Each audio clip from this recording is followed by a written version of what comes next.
Good morning, Bible study students. Welcome to the adult Bible class. Good to see everybody joining us today. Another great lesson out of the great book, and I've titled it for advertising purposes, Superman is Overpowered by a Woman. But in this case, really the book title is better.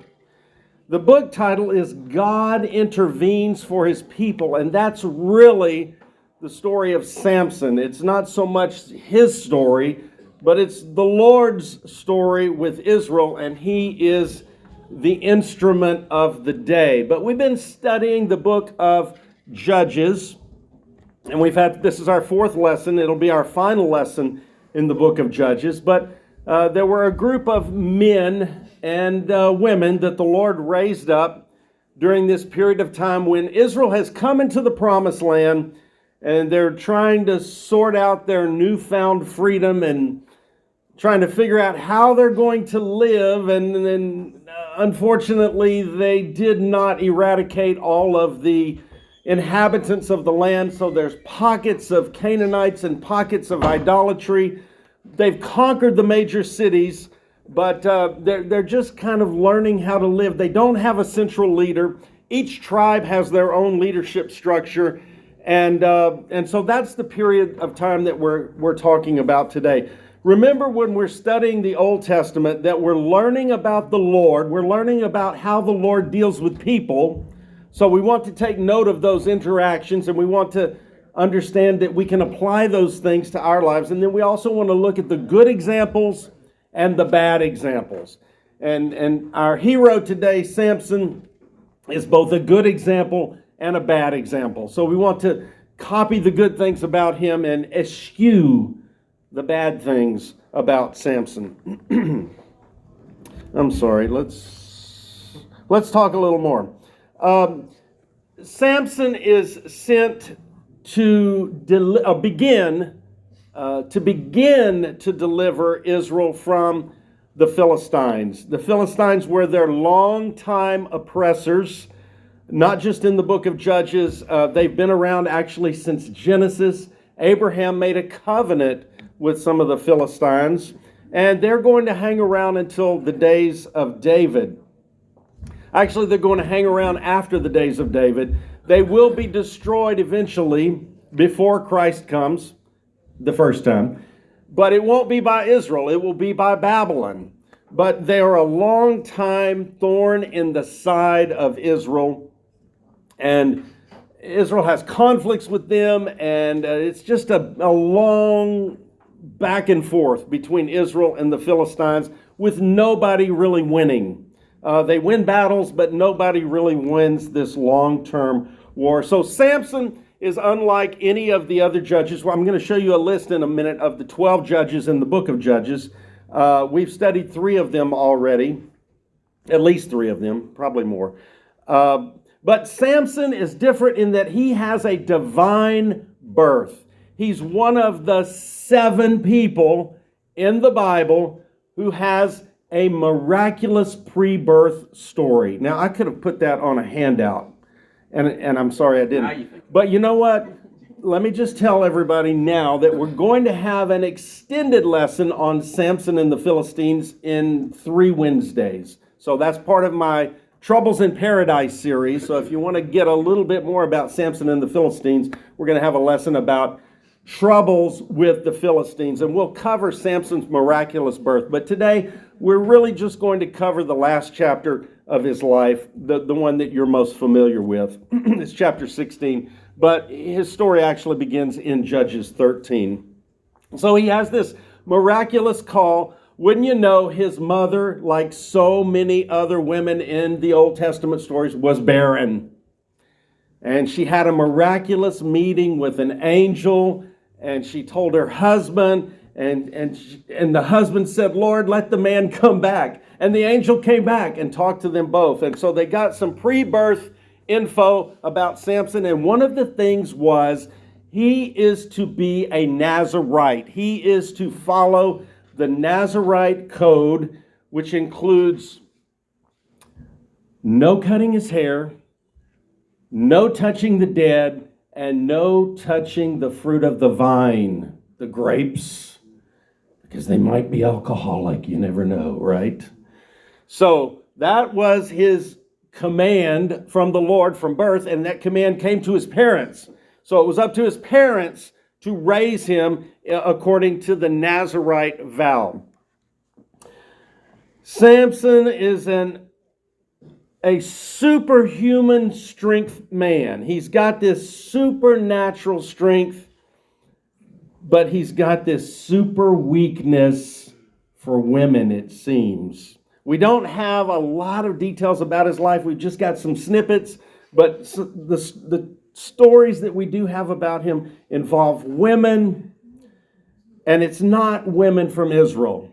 It's women from the Philistines, his arch enemy. Before he was born, the Lord told his parents, this boy is going to begin to deliver Israel from the Philistines. That's his life's work. That's his calling. That's his reason for being. And the Lord told his parents that before he was born. But he has this thing for the Philistine women.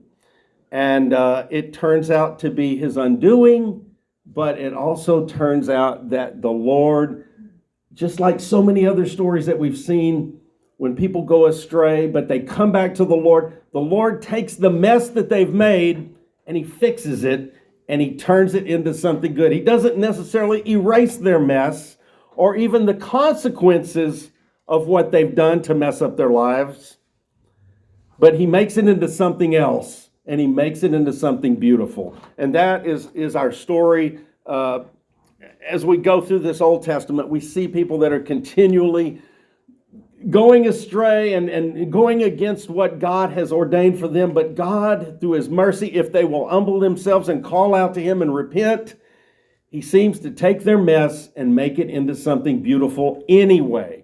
So that's kind of what we see in the life of Samson. Samson is at his lowest point in his life when he comes to die, but he calls on the Lord in that moment because he has faith that the Lord is going to be faithful to him. Did you get that? Let me say it again. At his lowest point when he comes to die, Samson has faith that the Lord will be faithful to him. And that's why he calls on the Lord, and that faith triggers the Lord to act on Samson's behalf. So a more complete story of Samson will be given 2 Wednesday nights from this Wednesday. So that would be 3 Wednesday nights from now.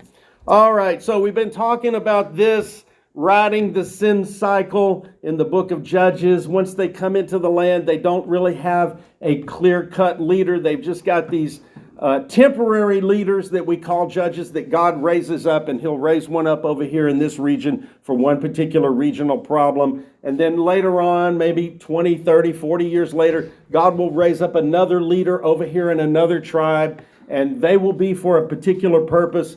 But none of these judges were national leaders, and none of these judges had far-ranging influence. They had localized influence. So it's during this time that Israel develops this pattern called the sin cycle, and they began to ride this sin cycle. They start out serving the Lord, and they're blessed when they came into the promised land. But then, for some unknown reason, well, it's not really unknown. It has a lot to do with sex.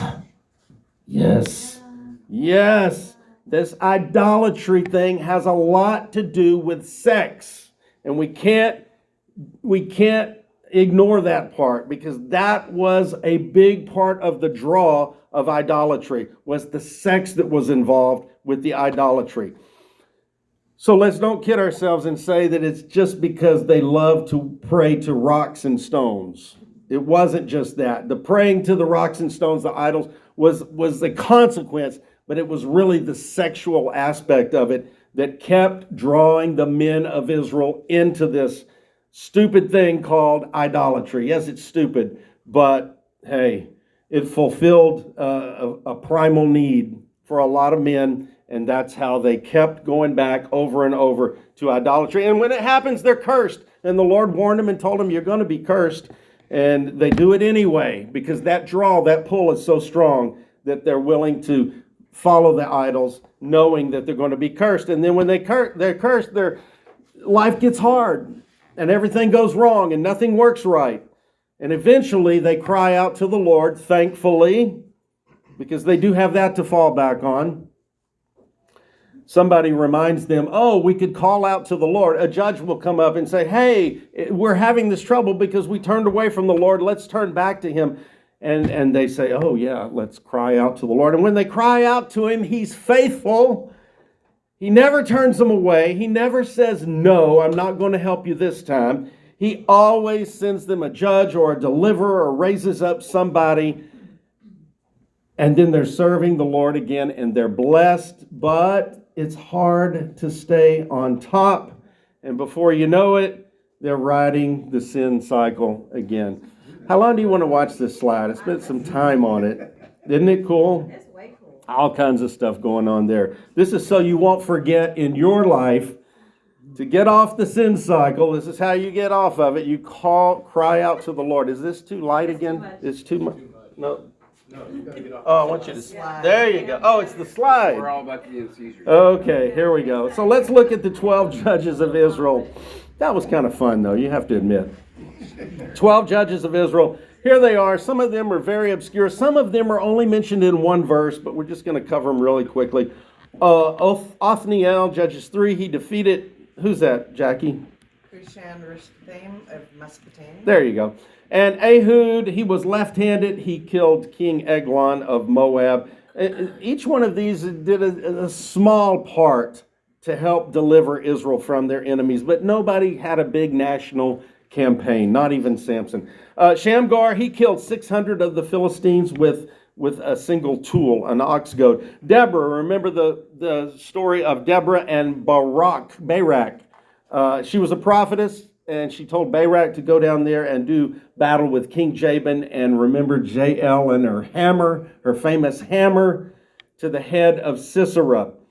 Gideon had a great lesson about Gideon recently. He defeated 300 of the Midianites. Tola, probably don't know about him. We don't even have a battle that he did. He just judged Israel for 23 years, which was a pretty good feat.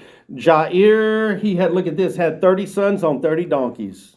Oh, yeah. Hey, he's not the only one. Some of these judges, they were very prolific. 100 points for Carla. Thank you. Jephthah, he defeated the Ammonites, but he made a stupid vow. We're not going to talk about him. But he said something he shouldn't have said, and it cost him. It cost him his daughter, actually. Ibzan from Bethlehem had 30 sons and 30 daughters. That's 60. Those of you that are math challenged. Elon. Look at Elon up in the Bible. Elon. Did you know Elon was in the Bible? Well, we don't have any record of him doing any battles, but he did judge Israel for 10 years. So there's Elon right there. Abdon, he had 40 sons and 30 grandsons. It's like a competition with these guys, huh? And number 12, Samson today. He's in Judges 13 through 16. He was the only one that had this Nazirite vow. He's the only one that had the supernatural meeting with an angel and his parents before he was born. He had this super strength, and his job was to deliver Israel from the Philistines. These that are in mustard yellow are also mentioned in the by faith chapter of Hebrews chapter 11. Here's a quick look at the map I want to show you. Here's the 12 tribes, and here's the land of the Philistines down here. Too bad this map is incomplete, but they had 5 cities. There were 5 cities of the Philistines. These were basically strongholds where the Philistines could not be rooted out. Israel could not get them rooted out of there. And so they coexisted. And notice what is right above this area of the Philistines, tribe of Dan. And Dan is where Samson is from. So it's real easy for Samson to get to the Philistines because he's their northern neighbor.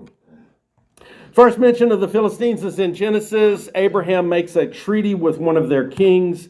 Philistines were a major enemy of Israel throughout the Old Testament. They persisted for many years. Shamgar, Samson, Samuel, Saul, David, and the Israelite army all fought the Philistines at one time or another. David had the greatest success against the Philistines, but again, he did not wipe them out. They were destroyed many years after David by Babylon. The Philistines had 5 major cities on the southeast corner of the Mediterranean. They were Ashdod, Ascalon, Gaza, Ekron, and Gath. Some of these cities still exist. Do all 5 of them still exist, Leo? Leo, do you know? At least 3 of them do. At least three of them do. And they were eventually conquered by Babylon, 6th century before Christ. That's your little mini lesson on the Philistines. We'll talk more about them in 3 Wednesdays when we have trouble with the Philistines. So let's look at Judge Samson. He really wasn't a judge in the typical sense. We don't know that he acted in the office of a judge, but this word in Hebrew can also mean leader, and it can also mean deliverer. So in the sense of a deliverer, he certainly fulfilled the office of the judge. So he had this miraculous birth, and he had this miraculous calling from before birth. An angel went to his barren mother in the tribe of Dan, said, "You're going to have this boy. He is to be a Nazirite. He is to be special, and he has to keep these rules." The angel did not say he's going to have supernatural strength. The angel did not say he's going to be a mighty Superman. But he said he's going to deliver Israel. He's going to begin to deliver Israel. So he was a God-appointed avenger for Israel.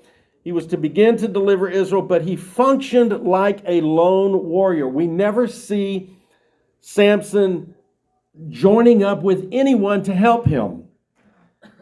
We never see Samson praying.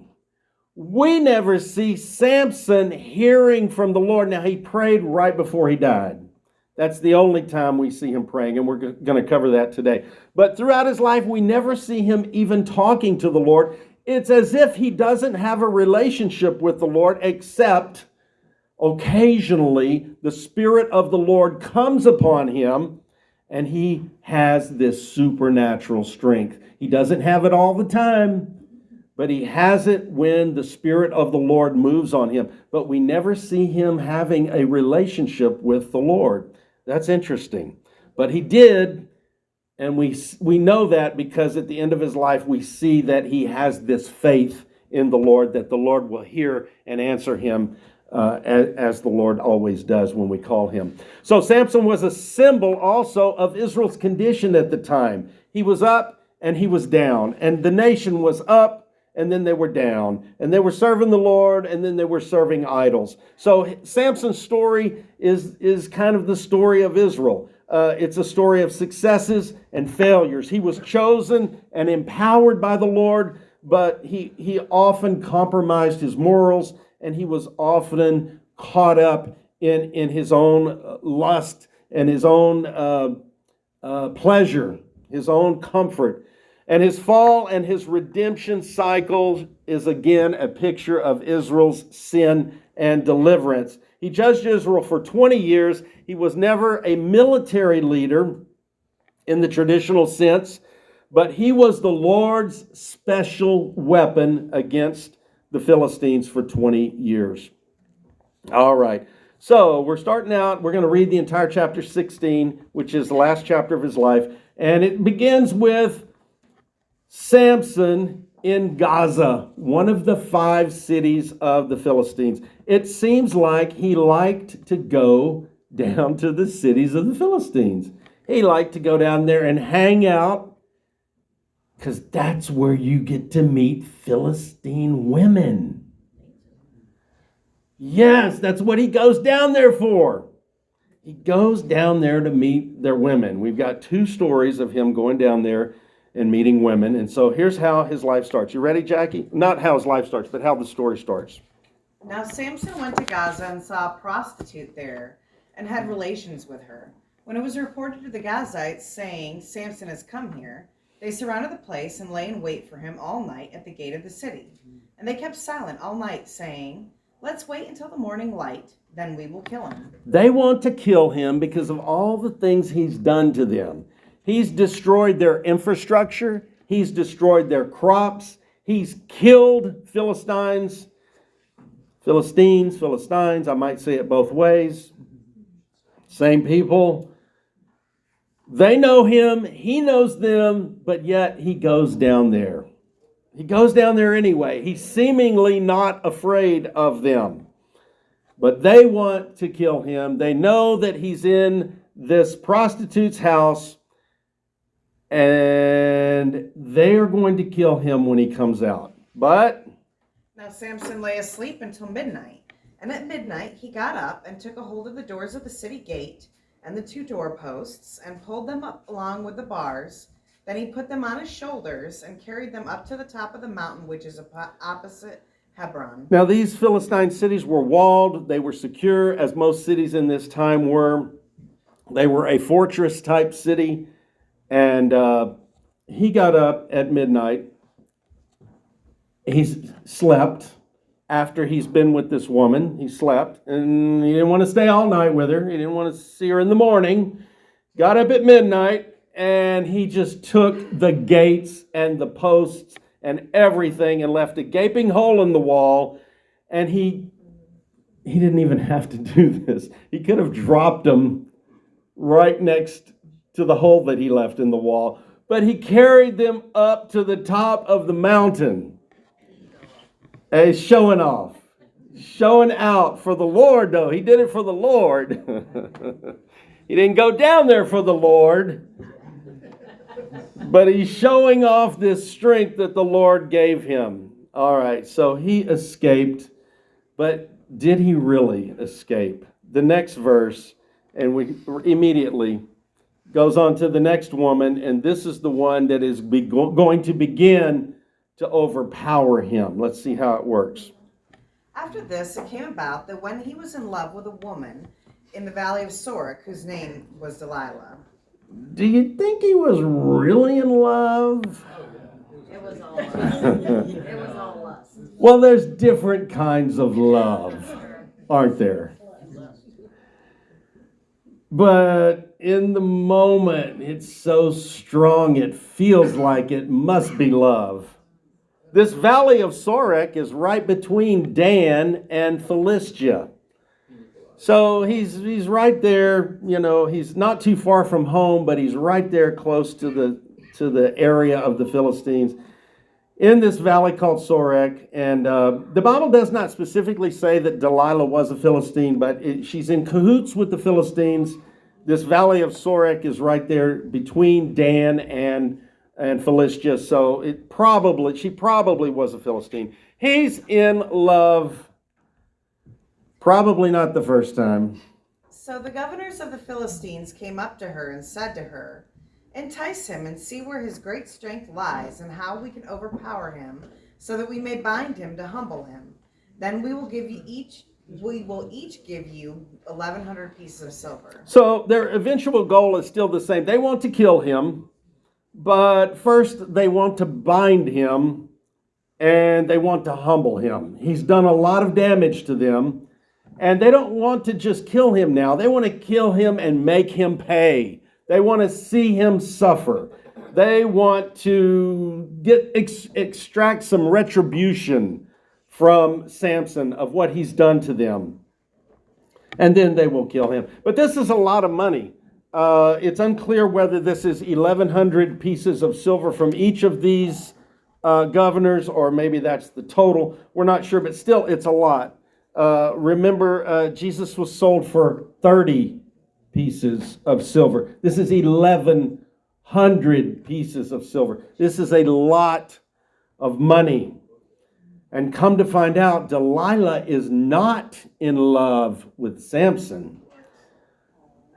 But she might be in love with 1,100 pieces of silver. That's a lot of money. So they say, entice him. Figure out a way to make him let his guard down. Do you think she can do it? Oh, yes. It should be hard, right? It should be very hard to get to this man. He's got something that nobody else has. And on top of that, he's got a commission from the Lord to use his gift, this supernatural strength gift. He doesn't know when it's going to happen. It comes on him, apparently unexpected. And he's got this mandate from the Lord to use it to free Israel from the Philistines, but apparently he does not value his gift from the Lord because he doesn't protect it. He doesn't protect it like he should. Remember, in all of these lessons, you're thinking about your life and your gifts from the Lord. Are you protecting them? The things that God has given you to use for his glory, are you protecting those gifts? Are you treating them holy? Are you making sure you don't do anything that would compromise them or cause you to lose them or be ineffective in using your gifts for the Lord? All right, and so 1,100 pieces of silver, and that really talks to Delilah. And so now she's going to begin her attempts to humble him. Here's the first attempt. So Delilah said to Samson, "Please tell me where your great strength lies, and how you can be bound to humble you." Now, there's a lot left out of this story because when she made the deal with the Philistines, he wasn't there. So he's come down on another trip. This is at least his second trip because he loves her. This is at least his second trip. And who knows what number trip he's on, really. I mean, it could be 10 or 50. But because they know that he's got a thing for her, they expect he's going to come back. So they make this deal with her, 1,100 pieces of silver. She says, "Tell me where your great strength lies." And it's so dumb what she says. "And how you can be bound to humble you." Like, this is what we're going to do. If you just tell us. She could have left that last part off. It would have been a lot more subtle. Just tell me because you love me. Tell me where your strength is because I adore your strength. You're the strongest man I've ever seen. But she went ahead and told him the whole reason. What should Samson have done? Got up and ran. Got up and ran. That's exactly what he should have done. He did not see the red flags, and she was waving them. But his mind was in another place, right? His mind was in another place. He was not valuing his call and gift from the Lord. He was there for gratification. This was just pillow talk to him. And Samson said, Said to her, "If they bind me with 7 fresh animal tendons that have not been dried, then I will become weak and be like any other man." who is this they that he's talking about? He knows it's not about her. He knows it's about the Philistines. He knows that they want him. And he's there in one of their cities with one of their women probably. And he gives this story. It's not true. Then the governors of the Philistines brought up to her 7 fresh animal tendons that had not been dried, and she bound him with them. Now she had men prepared for an ambush in an inner room. Now, again, like I said, the whole story is not here, but I believe here he left. I believe he left here. I don't think he was there when they brought in the 7 animal tendons. Or I don't think they brought him in the back room. I think they were really, trying to do this in a way that he would not discover what was going on. But of course, they already told him what was going on. But I think he left right here, and I think he's back on another visit. And how was she able to bind him? She put him to sleep. You know what I mean? This is his pattern. It happens over and over again. This is his pattern. He goes to these women and then he crashes. He's going to do it over and over again. And they see his pattern. They know his pattern. Now, it doesn't say specifically that he went to sleep. I'm throwing that in, but a couple of times it does say that he went to sleep. It doesn't say it every time. But I believe every time he went to sleep and then they tried the next solution to bind him. So they brought these tendons in. But he No, turned and she said, I'm sorry. Oh, and she said to him, "The Philistines are upon you, Samson." But he tore the tendons to pieces, just like a thread of flax is torn apart when it comes too close to the fire. So his strength was not discovered. okay, so that was just a ruse. That wasn't how to bind him and humble him. And so everybody knows that Samson got one over on him, and he made him look foolish, and he just busted out of it. But he went back. Yes, sir, Jay. Tensile strength of a tendon is between 45 and 125 megapascals. Thank you for that. So times how many? Times 7. That's a megapascals. Good job. Thank you, Jay. Yeah. Bringing that color into the story for us all. Appreciate that. Tensile strength. Next time you teach, you can explain that a little more. Now look at this. He went back. I don't think this is the same day. It could be. The Bible doesn't say, but I think this is another trip. Here's the reason why. Because he keeps getting knocked out, so to speak. I don't think he's going to be constantly going to sleep over and over and over again in the same day or the same night. That's why I think these are multiple occurrences, and it's just the detail is not listed there. So then, Then Delilah said to Samson, whoa, he's still there. He's still there after that happened, after the thing with the tendons. One, a little more color. Tensile strength of a tendon is actually stronger than steel. Wow. It can withstand more tensile strength. meaning Amazing. pulling it, Yeah. popping. Yeah, pulling it.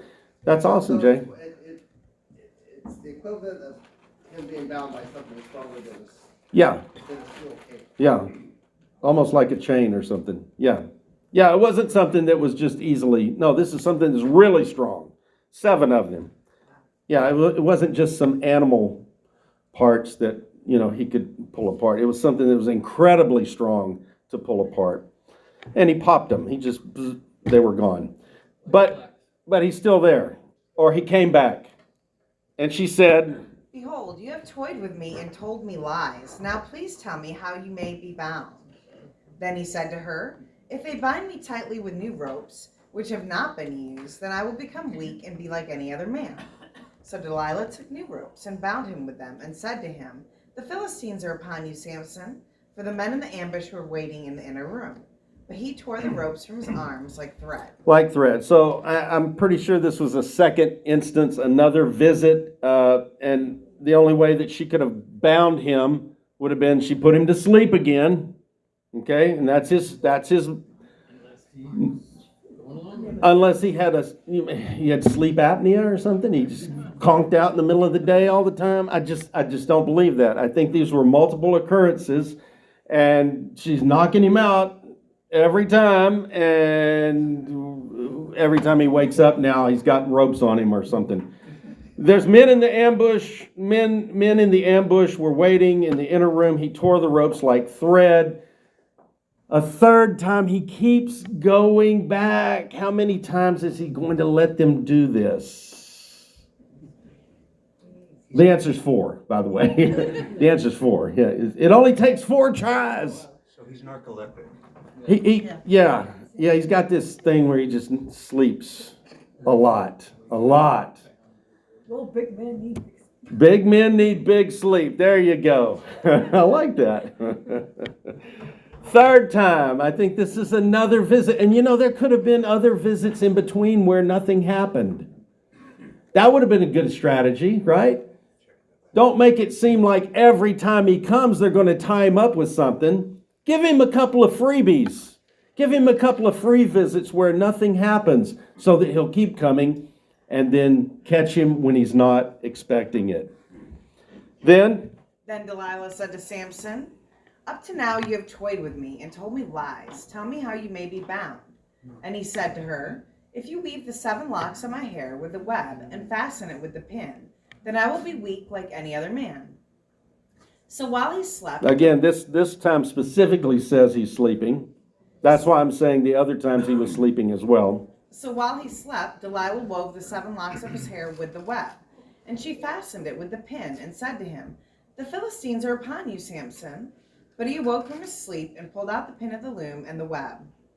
It sounds like she wove his hair into a device, a loom that was used for making garments, cloth. Can you imagine he wakes up and his hair is tied to a piece of furniture? Crazy. He shakes it, furniture is rattling on the floor. We don't know how long his hair was, but it had been growing all his life. And he awoke. He pulled out the pin of the loom. He disconnected his hair from this device that she had tied him up into. And it doesn't say what happened next. He probably went home and probably scheduled a return visit. Right? Now we come to the fourth attempt to humble Samson, and this one's going to work. Then she said to him, "How can you say I love you when your heart is not with me?"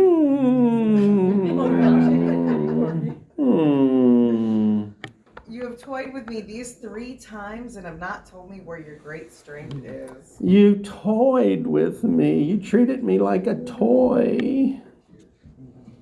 I'm sure there were tears, but wait, there's more. There's more. And it came about when she pressed him daily with words and urged him that his soul was annoyed to death. His soul was annoyed to death. She is so annoying. I'm going to die. Daily. He came to see her daily during this time. His choice. He knows they're trying to bind him. He knows they're trying to find his strength. He knows they're trying to find how they can capture him. How can he keep going back there? How can he keep going? It's just a matter of time. He realizes now why she's single. She's annoying. She's working for that 1,100 shekels of silver. She works hard for the money.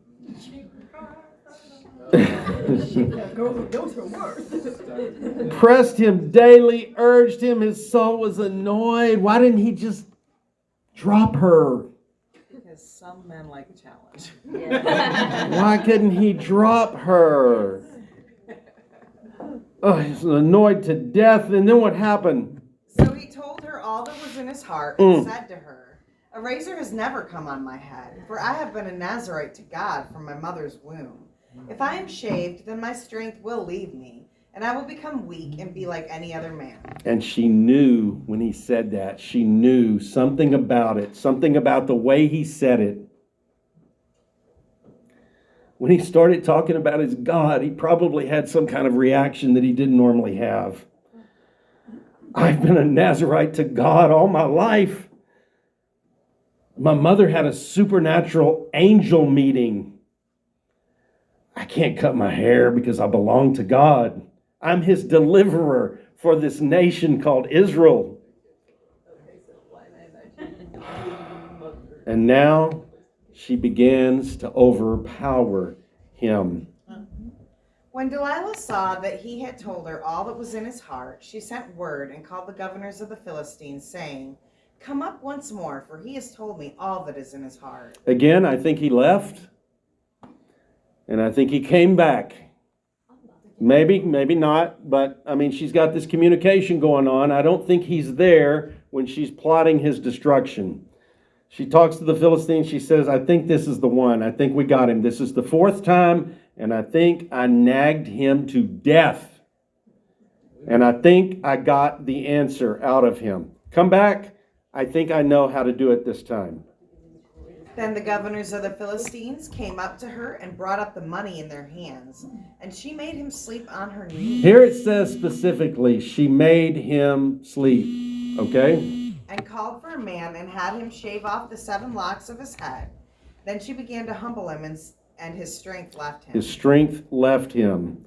And now Samson is losing his special gift from the Lord. She said, "The Philistines are upon you, Samson." And he awoke from his sleep and said, "I will go out as at other times and shake myself free." Now, he probably said that to himself. Probably didn't say that out loud. But his response was the same. He tried to get up and set himself free, But he did not know that the Lord had departed but from the him. Lord had left him. Not forever, but the Lord wasn't with him right now.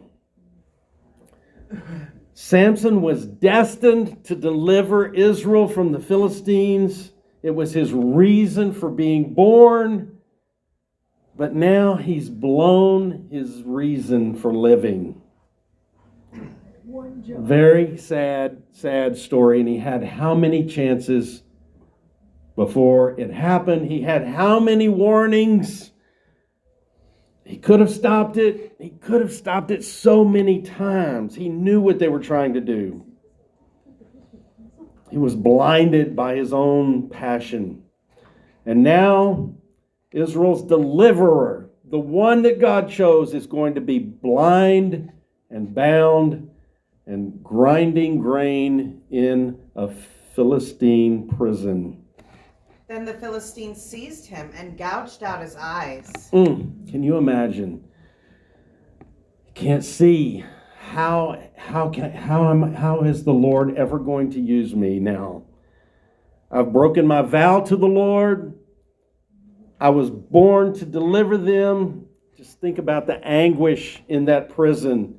He's in darkness. He's in chains. An angel announced his birth, but here he is now.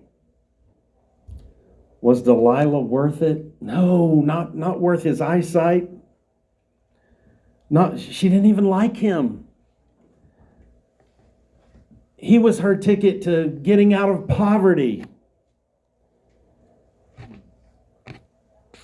He should have just stayed in the territory of Dan, right? This superhuman strength from the Lord was designed to deliver Israel, but it's gone now, and so are his eyes. And they brought him down to Gaza and restrained him with bronze chains, and he became a grinder in the prison. That's not what he was made for. That's not God's plan. That was not what the angel said was going to be his destiny. However, the hair of his head began to grow again after it was shaved off. However, that hair started growing, and why was there not a barber in the prison to shave his head every day? I guess they thought it was a one-time deal, right? But it wasn't. It wasn't. Every day that he was in there blind, grinding at the mill, he was letting his hair grow. And the Philistines were letting his hair grow.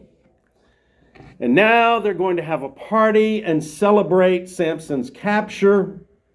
Now the governors of the Philistines assembled to offer a great sacrifice to Dagon, their god, and to celebrate, for they said, "Our God has handed Samson, our enemy, over to us." When the people saw him, they praised their God, for they said, "Our God has handed our enemy over to us, even the destroyer of our country, who has killed many of us." Samson has killed many Philistines. He has destroyed their infrastructures, their cities, their crops, their land. He is the Lord's agent to punish them for this idolatry. But here they are. They're praising their God. They're giving their God praise and glory for they say that Dagon handed Yahweh's servant Samson over to them. Now they've involved the Lord. And this is a challenge that the Lord will accept.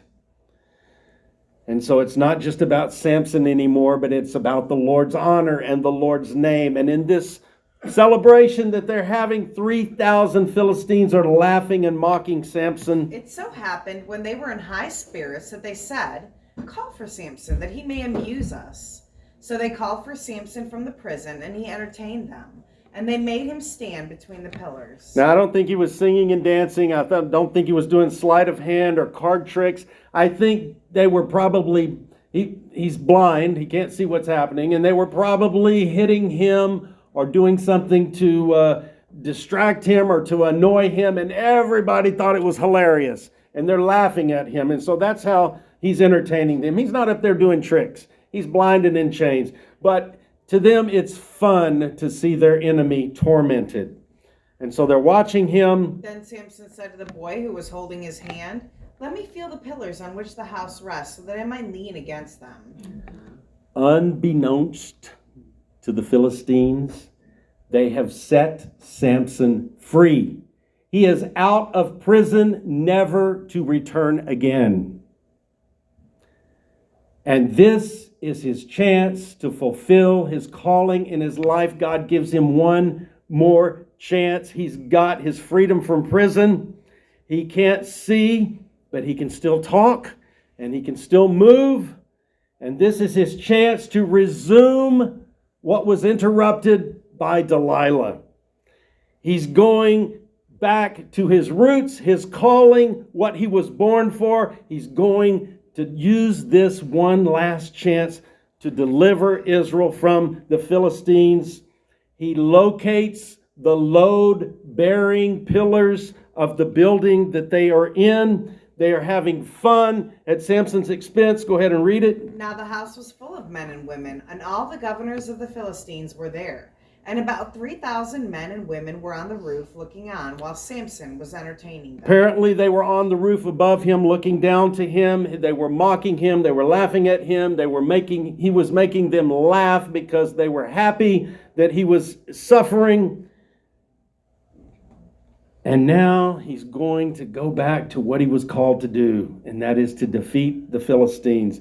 And in his weakest, lowest condition that he's ever been in his life, what does he do? He does the one thing he should do. He calls out to the Lord. Lord God, please remember me and please strengthen me just this one time, O God, that I may at once take vengeance on the Philistines for my two eyes. He knows it's the last time. He said, it's one more time, God. It's just one more time. Give me one more chance to do your will and your work in my life. But the Lord didn't answer him, did he? He didn't hear God's voice. But he called on the Lord. And Then Samson grasped the two middle pillars on which the house rested and braced himself against them, the one with his right hand and the other with his left. And Samson said, "Let me die with the Philistines." And he pushed outwards powerfully, so that the house fell on the governors and all the people who were in it. Samson had faith that if he called on the Lord would hear and answer him. He was asking for God's will in his life because that's what he was born for, to defeat the Philistines. And he says, let me die with the Philistines. He knows the Lord is merciful. He knows the Lord forgives. He knows the Lord redeems. And he knows that's what he needs from the Lord. And so he pulls the building down. He dies after judging Israel for 20 years. And the dead whom he killed at his death were more than those whom he killed during his lifetime. Then his brothers and all his father's household came down and took him and brought him up and buried him between Zorah and Eshtaol in the tomb of his father Manoah. All right, I'm sorry we're so late. I could just a little bit more. This is Hebrews chapter 11. And what can I say more? Time is too short, literally, for me to talk about Gideon, Barak, Samson. But here's the list of what they did. And here's Samson right here. He gained strength when he was at his weakest because he had faith to call on the Lord, and the Lord was faithful to answer him. Samson was destined before birth to deliver Israel. He was a man of supernatural strength, but he was overpowered by himself. That's your biggest enemy, number one. It's not the devil. It's not your wife or your husband. It's you. You're your biggest enemy. We are all our biggest enemies. That's our biggest challenge, is to control our own desires and our own things that are against the Lord, our own humanness. In Samson's life, we see the Lord continues to use flawed people, imperfect people, people with problems, people that blow it. God fixes it. He puts it back together. He makes it into something beautiful, even if it's not what it was originally intended to be. God bless you. Thanks for coming. We'll see you next time.